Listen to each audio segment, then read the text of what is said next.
Welcome to an introduction to marketing, lesson 15. I am your trainer, and now we move over to education-based marketing. So the question is, why? Why must your marketing be education-based? Well, going back once again to Peter Drucker, the legendary management consultant, he said the aim of marketing is to know and understand the customer so well that the product or service fits him and sells itself. So therefore, we want a smoother sales process. We don't want it necessarily to be a situation where it is, conflict and we're really having to work very, very hard to make a sale. But the question, I suppose, is really, what is education-based marketing? Well, this graphic here says that education-based marketing is sharing knowledge to build trust. But I like to look at it a little bit different because I think there is enough sharing of knowledge. I think education-based marketing is and should be about helping your prospect. And we've got to help them for these reasons. There is so much noise, not just online but offline as well. So many people talking about their own products and services and programs and reasons. This can very easily lead to overwhelm, and at the same time, a lot of the people we're actually looking to sell to are in denial. They're not quite sure what it is that they're really trying to achieve. They have an idea and an understanding to a certain level, but a lot of them are in denial. And if we add just more knowledge, this makes it a lot worse. Let's take social media, for example. Right? I've just gone to Google and put in how to sell using social media. And if you look there, you can see 49.5 million search results where people are actually asking how to sell social media. And you can see an article from Forbes. You can see Entrepreneur Magazine, 4 ways. Salesforce, 4 ways. We move over to Social Media Examiner, 8 ways, 5 ways. This is the kind of overwhelm that I'm talking about. And then, it also begins to move over to denial. Someone thinks, okay, if I have more Twitter followers, business is great. If I get more likes on Facebook, that will show me the kind of social proof. So this is what happens. There's just so much information being thrown at them, and they move over into a situation where they're not even sure about what they need to do in order to be successful.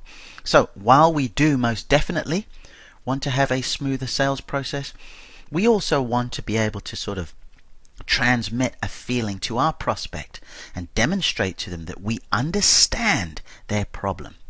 And not only that, we let them know via our marketing that there is a solution. And we actually do that by showing them the solutions, explaining to them what these solutions are. Or rather, we educate them, and we do that using that wonderful term of results in advance. So we actually begin to talk to them, acknowledge that we understand their situation. We want to show that, hey, there is an actual solution here, and we actually want to show them that solution so that they can get some results in advance.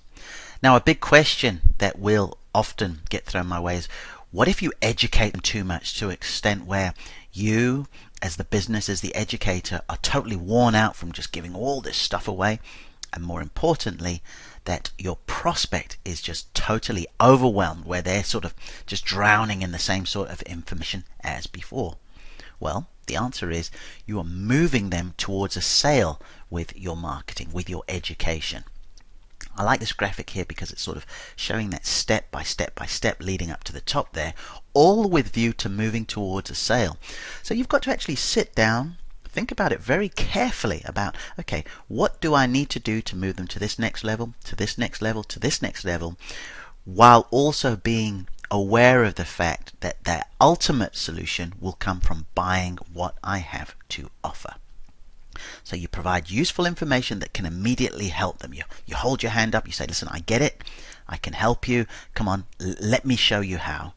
This is going to create fantastic trust where they feel that you're there to catch them if they feel themselves falling back. And when you begin to sort of really focus back, and I covered it in the psychology aspect of the lessons earlier on, all the different overwhelm and feelings people get, they often feel that they are falling. And if you can just show, and not by just talking, that you're there to help them and that you can create more trust, providing them information to say, listen, I get why you're falling back. I get why you're feeling as though you're sort of not moving in the right direction. Here's why, here's what you can do. And then the prospect will view you as their only real option. Because once again, Mr. Drucker said that the aim of your marketing is to make selling superfluous. And what he meant by that is just, it just doesn't make it a big deal or a big occasion. It's just a natural progression. And that's what happens when you apply education-based marketing. So, coming up next in lesson 16, we're talking about the role of copy in marketing. And no, I'm not referring to sort of copying somebody and just sort of doing what they do. I'm actually talking about words that can persuade and words that can get people to do something. It is vitally important, and I very much look forward to sharing it with you in lesson 16.